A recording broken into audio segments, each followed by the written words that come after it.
আসসালামু আলাইকুম প্রিয় শিক্ষার্থী বন্ধুরা, মজার ক্লাসে আবারও তোমাদের স্বাগত জানাচ্ছি।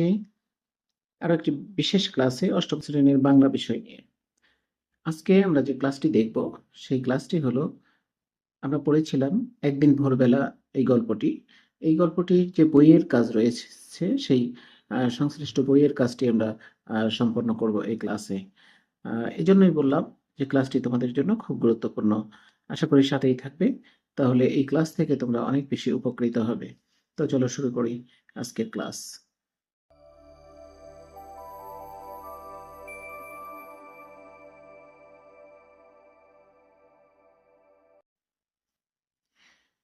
আজকের ক্লাসের যে বিষয়টি রয়েছে সেই বিষয়টি হলো 6.2.4 গল্পের গঠন বুঝি। কিছু কিছু বৈশিষ্ট্যের ভিত্তিতে প্রতিটি গল্পের যে গঠন সেটা আমরা নিরূপণ করে থাকি। তো এখানে 4টি প্রশ্ন আমাদের জন্য দেওয়া আছে। সেই 4টি প্রশ্নের আলোকে এই গল্পের যে স্ট্রাকচার বা যে কাঠামো বা গঠন সেটা আমরা বুঝতে পারবো।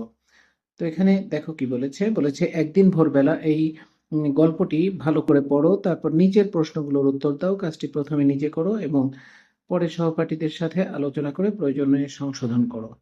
তো এই অংশটির কাজ আমরা করব এই ক্লাসে।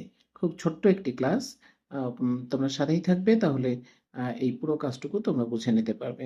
তো এখানে দেখো কি বলেছে, 1 নাম্বার যে প্রশ্নটা রয়েছে, 1 নাম্বার প্রশ্নটা হলো যে কাহিনী কি নিয়ে। তো এই যে একদিন ভোরবেলা এই গল্পটি কি কাহিনী, কাহিনীটা কি নিয়ে তৈরি হয়েছিল সেটা আমরা জানি। তো এখানে আমাদেরকে মূলত যেটা লিখতে হবে সেটা হলো যে এই গল্পটা ওর মূল কাহিনীটা কি, অর্থাৎ অনেক ঘটনা এর মধ্যে থাকবে, অনেক ঘটনা রয়েছে। আমরা জানি কাহিনী আর ঘটনা কি সেটাও জানি, যে অনেকগুলো ছোট ছোট ঘটনা মিলায় কি হয়, একটা কাহিনী তৈরি হয়। অর্থাৎ একটা কাহিনী হলো অনেকগুলো ঘটনার সন্নিবেশনা বা সমন্বিত একটা রূপ। তো এই গল্পটির কাহিনী কি নিয়ে সেটি আমরা এখানে এক বাক্যে আমাদেরকে লিখতে হবে, অথবা সর্বোচ্চ 2টা বাক্য আমরা এখানে ব্যবহার করতে পারি। তো এখানে যেটা লিখেছি সেটা দেখো। এখানে আমরা লিখেছি যে পৃথিবীকে আবাসযোগ্য করতে উদ্ভিদের অবদান, পক্ষান্তরে মানুষ কর্তৃক উদ্ভিদ নিধনের স্বরূপ তুলে ধরা হয়েছে। এই গল্পটির যে মূল বিষয়টা, যাই ঘটনা থাক, মূল বিষয়টা হলো যে উদ্ভিদ আমাদের জন্য কত বেশি প্রয়োজনীয় সেই বিষয়টি যেমন এখানে তুলে ধরা হয়েছে উদ্ভিদের জবানিতে, কাল্পনিকভাবে উদ্ভিদের কথোপকথনের মাধ্যমে। পক্ষান্তরে মানুষ হিসাবে আমরা এই যে উদ্ভিদ নিধন করে চলেছি বা আম, যে বনায়ন থেকে বিমুখ হয়ে গেছি, তো সেটার যে ক্ষতিকর দিক, সেই দিকটি তুলে ধরা হয়েছে, বা উদ্ভিদ নিধনের স্বরূপটা তুলে ধরা হয়েছে। তাহলে মূল কাহিনীটা হলো, এখানে আমরা এই একটা বাক্যই বলা যায়, যে একটা বাক্য, এই একটা বাক্যের মধ্যে আমরা এটা পুরোটা লেখার চেষ্টা করেছি। এরপরে 2 নম্বর যে প্রশ্নটা ছিল সেই প্রশ্নটা ছিল কি কি ঘটনা আছে। এর মধ্যে অনেকগুলো ঘটনা আছে, সে কি কি ঘটনা আছে সেটা যদি আমরা এখন বলতে যাই, তাহলে বলতে হবে যে শিউলির ফুল বাগানে যাওয়া, এটা একটা ঘটনা। তারপরে বটের চারাকে অবমুক্ত করা, এটাও একটা ঘটনা। তারপরে চারার সাথে শিউলির কথোপকথন, এটাও একটা ঘটনা। তারপরে মায়ের ডাকে সম্বিত ফিরে পাওয়া বা চমকে উঠে তার বুঝতে পারা যে এটা তার কল্পনা ছিল, এটাও একটা ঘটনা। এটা লেখার কোনো জায়গা নেই এখানে, এই জন্য এটা লিখিনি। তাহলে এরকম বেশ কিছু ঘটনা আর সমন্বিত রূপ হলো আমাদের এই গল্প, যে গল্পটা আমরা অতীতে বিগত ক্লাসে পড়েছিলাম, সেই একদিন ভোরবেলা এই গল্পের মূল কাহিনী বা মূল বিষয়বস্তু। তো এরপরে যে প্রশ্নটা রয়েছে সেই প্রশ্নটা হলো কোন কোন চরিত্র আছে। এখানে কোন কোন চরিত্র আছে সেই বিষয়টিও আমরা খুব সহজে লিখতে পারি। অনেকগুলো চরিত্র কোনটা হবে একটি গল্পের মধ্যে, সেটাই চরিত্র হবে যেটার মধ্যে কথোপকথন আছে, ডায়ালগ আছে, যার মুখের জবানিতে সে বলুক অথবা লেখক বলুক, উম, আহ, তার জবানিতে কিছু একটা কথা বলা আছে, সেটাই চরিত্র হবে। এছাড়া বাইরের যে বিষয়গুলো সেগুলো কিন্তু চরিত্র নয়।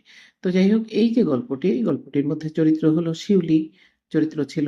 তারপরে বটের চারা, এটাকেও একটা প্রাণী হিসাবে ধরা হয়েছে জীব হিসাবে,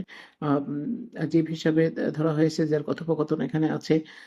মূলত তার কথোপকথন দিয়েই এই গল্পটা নির্মিত। কাজেই বটের চারাটাও একটা চরিত্র। তারপরে মা আছে, এর মধ্যে শিউলি ও বটের চারা, এই দুটি চরিত্রই মুখ্য চরিত্র। তো এখানে অনেকগুলো চরিত্র বা আমরা দেখেছি, বটের চারা, শিউলি, শিউলির মা, তারপরে বটের চারার কথা মতো আরো একজন তাদের বাড়ির কেয়ারটেকার। তো কেয়ারটেকারের কোনো ডায়লগ এখানে নেই বলে আমরা কেয়ারটেকারকে চরিত্র হিসেবে গণ্য করিনি। তাহলে এখানে তিনটি চরিত্র রয়েছে, যার মধ্যে প্রধান দুইটি চরিত্র হলো শিউলি এবং বটের যে চারা। এই দুইটি চরিত্রই মুখ্য চরিত্র। তারপরে রয়েছে, দেখো, যে লেখকের দৃষ্টিভঙ্গি কি। এই যে দৃষ্টিভঙ্গিটা, এটা হলো যে লেখক কোন দৃষ্টিকোণ থেকে এই এটা লিখেছেন। সেটা কি ইতিবাচক কোনো বিষয় নিয়ে লিখেছেন, না নেতিবাচক কোনো মনোভাব প্রস্ফুটিত হয়েছে, যেটা হয়তো সমাজ সংসার জগতের জন্য ক্ষতিকর, এরকম কোনো নেতিবাচক দিক তুলে ধরা হয়েছে, নাকি ইতিবাচক দিক তুলে ধরা হয়েছে। এই বিষয়টা, এটাই হলো দৃষ্টিভঙ্গির ভেতরে পড়ে। এই প্রশ্নটা সাধারণত একটু কঠিন হয়, অর্থাৎ এটা নিজে চিন্তা করে লিখতে হয়। কাজেই এই ক্ষেত্রে তোমাদেরকে আমি যেভাবে বলি সেটা অনুসরণ করাটাই উত্তম।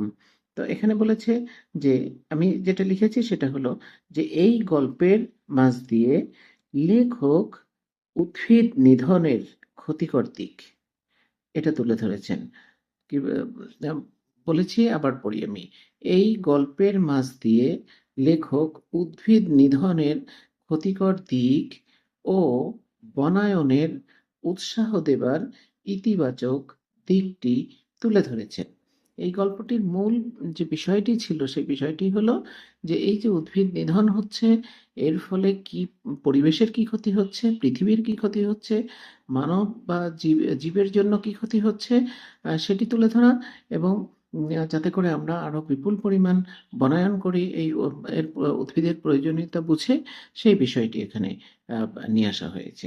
তার মানে এখানে তাহলে আমরা কি লিখতে পারি, এখানে লিখেছি, এই গল্পের মাঝ দিয়ে লেখক উদ্ভিদ নিধনের ক্ষতিকর দিক ও বনায়নের উৎসাহ দেবার ইতিবাচক দিকটি তুলে ধরেছেন। মানে এখানে লেখকের ইতিবাচক দৃষ্টিভঙ্গি প্রতিফলিত হয়েছে। তাহলে এই ছিল হলো আমাদের এই যে 6.2.4 গল্পের গঠন বুঝি, এই অংশের কাজটি। আশা করি তোমরা বুঝতে পেরেছ, এবং এই অংশ থেকে যদি কোনো প্রশ্ন হয় বার্ষিকে, আমার বিশ্বাস যে তোমরা সেটাকে যথাযথভাবে, একদম নির্ভুলভাবে এই প্রশ্নটার উত্তর করতে পারবে।